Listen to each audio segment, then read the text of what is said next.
Malaysia immigration বিভাগ JIM কর্তৃক জালান দেসা পান্দানের একটি প্রতিষ্ঠানে অভিযান চালিয়ে বিপুল পরিমাণ পাসপোর্ট, নথিপত্র ও বাদল সিন্ডিকেটের ৮ বাংলাদেশি সহ ৯ জনকে গ্রেপ্তার করেছে।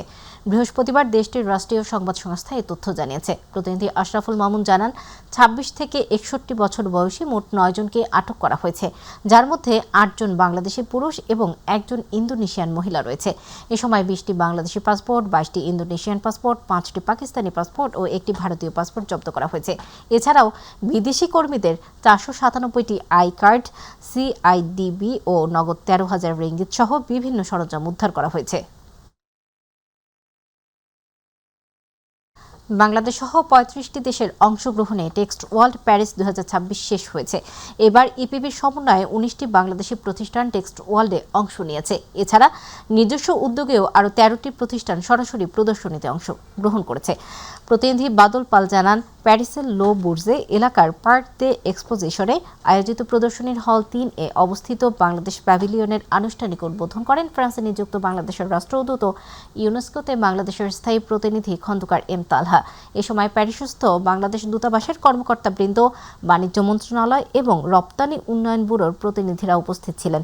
বাংলাদেশ দূতাবাসের কমার্শিয়াল মিনিস্টার মিজানুর রহমান জানান, নারী উদ্যোক্তাদের অংশগ্রহণ উৎসাহিত করতে স্টল ফিতে সর্বোচ্চ ৬০% পর্যন্ত ভর্তুকি দেওয়া হচ্ছে। পাশাপাশি নতুন উদ্যোক্তাদের আন্তর্জাতিক বাজারে প্রবেশের সহায়তার জন্য ৪০ থেকে ৫০% পর্যন্ত ভর্তুকির ব্যবস্থা রয়েছে। ২ থেকে ৪ ফেব্রুয়ারি পর্যন্ত চলা এই প্রদর্শনীতে বিশ্বের প্রায় ৪০টি দেশের ১৫০০-এর বেশি ফেব্রিক ও পোশাক উৎপাদনকারী প্রতিষ্ঠান অংশ নিয়েছে।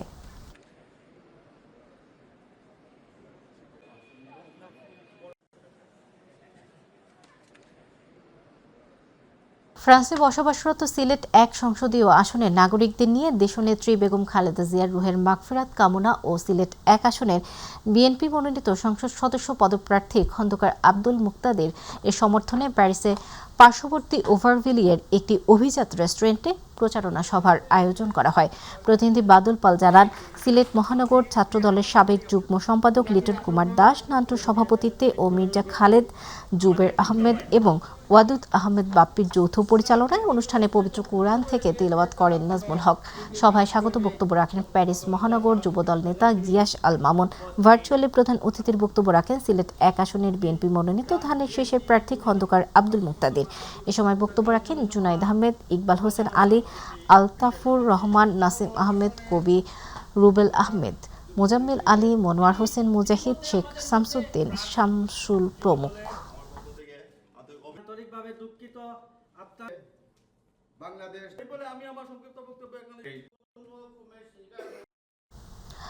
ফ্রান্সে বসবাসরত প্রবাসী বাংলাদেশিদের জন্য ফরাসি ভাষা শেখাকে সহজ করতে প্রকাশিত হয়েছে আফিউরার পরিচালক শুভ দাসের ফরাসি ভাষা শেখার ৪টি নতুন বই। প্রতিনিধি বাদল পাল জানান, রাজধানী প্যারিসের পার্শ্ববর্তী ওভারভিলিয়ার শহরের একটি রেস্টুরেন্টে প্রবাসী বাংলাদেশিদের বিভিন্ন শ্রেণী পেশার মানুষের উপস্থিতিতে বইগুলোর আনুষ্ঠানিক মোড়ক উন্মোচন করা হয়। অনুষ্ঠানে উপস্থিত ছিলেন অফিউরার পরিচালক কৌশিক রাব্বানী, শুভ দাসের বাবা-মা, আত্মীয়-স্বজন, শুভাকাঙ্ক্ষী সহ কমিউনিটির বিশিষ্টজনেরা। অনুষ্ঠানে উপস্থিত অতিথিরা মনে এই বইয়ের মাধ্যমে প্রবাসী বাংলাদেশিরা সহজ উপায়ে ফরাসি ভাষা শিখতে পারবেন।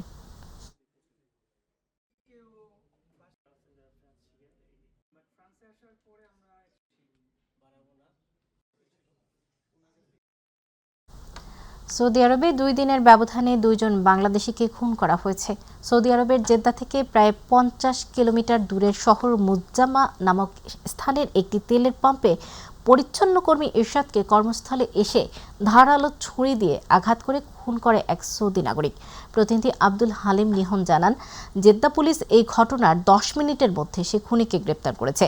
অন্যদিকে একদিন পরই আবাহ শহরে অন্য আরেক সৌদি নাগরিকের ছুরির আঘাতে খুন হয়েছেন রুমান আহমেদ নামে এক তরুণ প্রবাসী।